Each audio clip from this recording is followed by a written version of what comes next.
Halo, bagaimana kabar kalian semua? Dengan Alek di sini yang akan memberikan presentasi video Jepang. Tentu saya selalu mendoakan agar keadaan kalian sehat selalu. Dikarenakan video ini dibuat sesudah Lebaran yaitu Idul Fitri.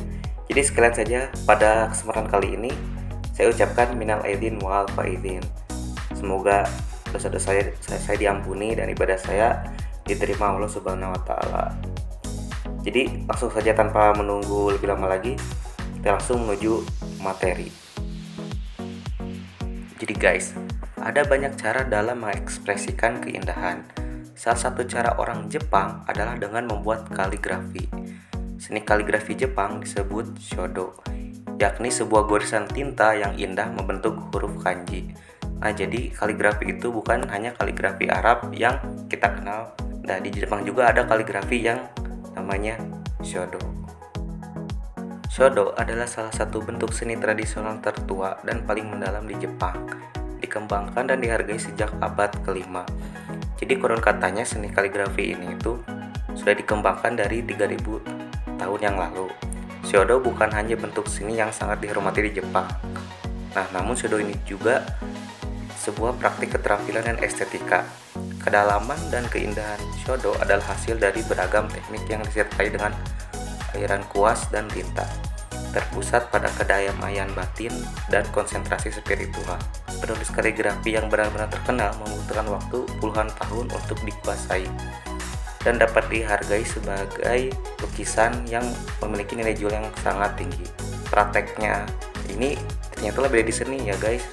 Jadi, shodo itu adalah proses yang harmonis dan filosofis yang diekspresikan melalui sapuan kuas. Kaligrafi Jepang memadukan puisi, sastra, dan lukisan dengan memiliki ritme, emosi, estetika, dan spiritualitas dalam satu bentuk seni yang unik. Ini merupakan aspek penting dari budaya dan cita-cita Jepang yang bahkan diperkenalkan kepada anak-anak Jepang sejak usia sekolah dasar.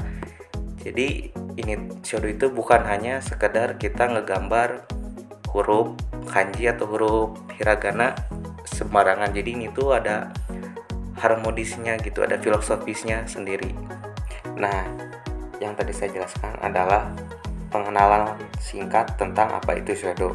Sekarang kita akan melanjutkan dengan sejarah shodo. Nah, jadi guys, seni ini itu tidak berasal langsung dari Jepang gitu. Saya juga baru tahu, dikirain langsung dari Jepang. Nah, ternyata seni ini itu berasal dari Cina.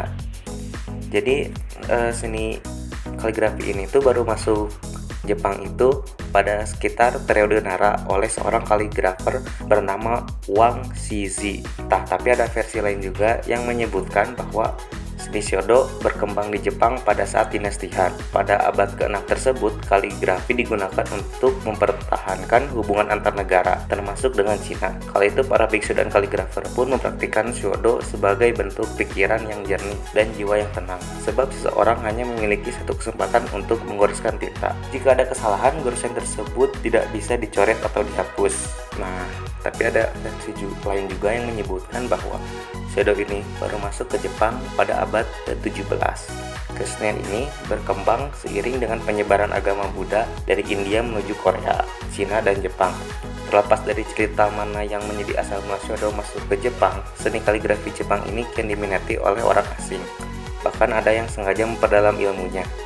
Nah, setelah kita membahas sejarah dan apa itu shodo, yang perlu kita bahas selanjutnya adalah alat dan bahan untuk membuat shodo.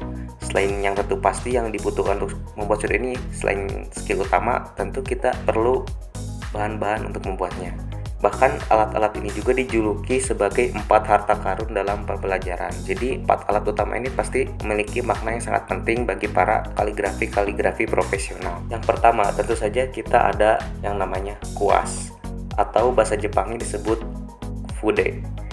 Kuas ini sangat berpengaruh sekali dalam bentuk dan makna dalam shodo. Nah, kuas ini juga tidak kuas sembarangan. Si bulu kuasnya juga diambil dari binatang, biasanya dari burung serigala, musang, kuda, atau tupai. Nah, selanjutnya yang tidak kalah penting yaitu adalah tinta atau bahasa Jepangnya sumi. Walaupun tinta tulisan paling awal dibuat dari hasil mineral yang terjadi secara alami seperti grafit, tapi tinta yang digunakan pada Shodo ini dibuat dari jelaga cabang pinus. Nah, ada tempat di daerah Jepang, ada daerah yang bernama Nara dan Suzuka. Konon katanya daerah ini merupakan daerah yang menghasilkan tinta terbaik bagi Shodo. Selanjutnya ada yang namanya washi atau bahasa Indonesianya kertas. Nah, kertas tradisional ini sedikit berbeda dengan kertas misalnya sinar dunia seperti biasanya, karena kertas ini memiliki serapan yang lebih baik sehingga hasil kaligrafinya pun akan lebih bagus. Selanjutnya ada yang namanya batu tinta atau suzuri.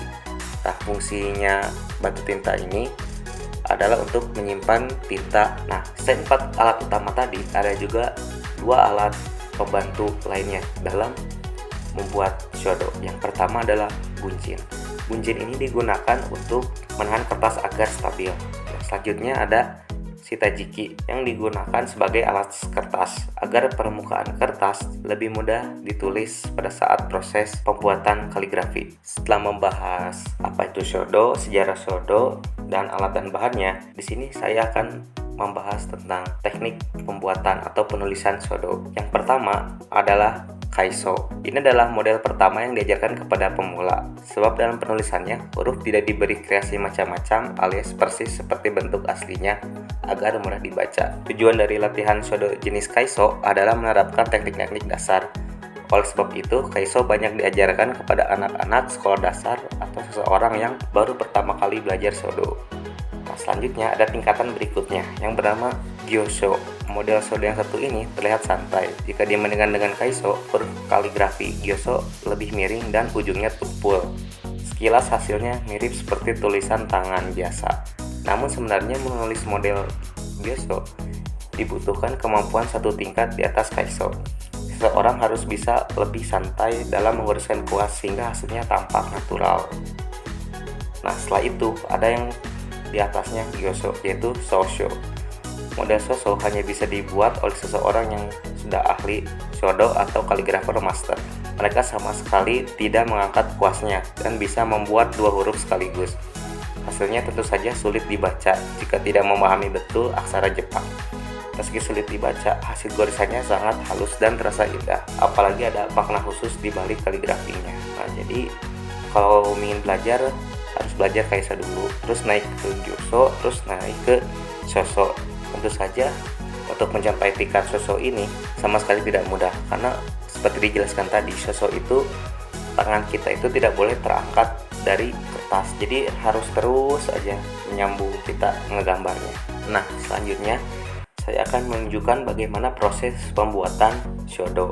Sekarang saya akan memperlihatkan proses pembuatan Shodo oleh pemula atau orang-orang yang baru belajar lah, coba-coba.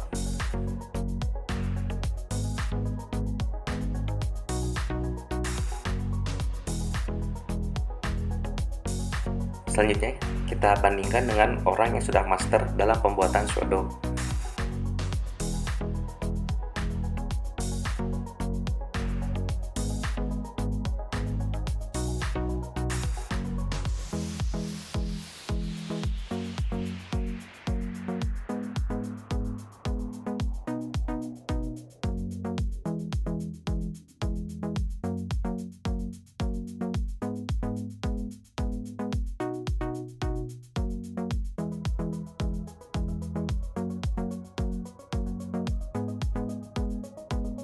Ya, mungkin cukup sekian video presentasi saya mengenai Shodo. Saya mohon maaf bila ada salah kata dan sebagainya. Wassalamualaikum warahmatullahi wabarakatuh.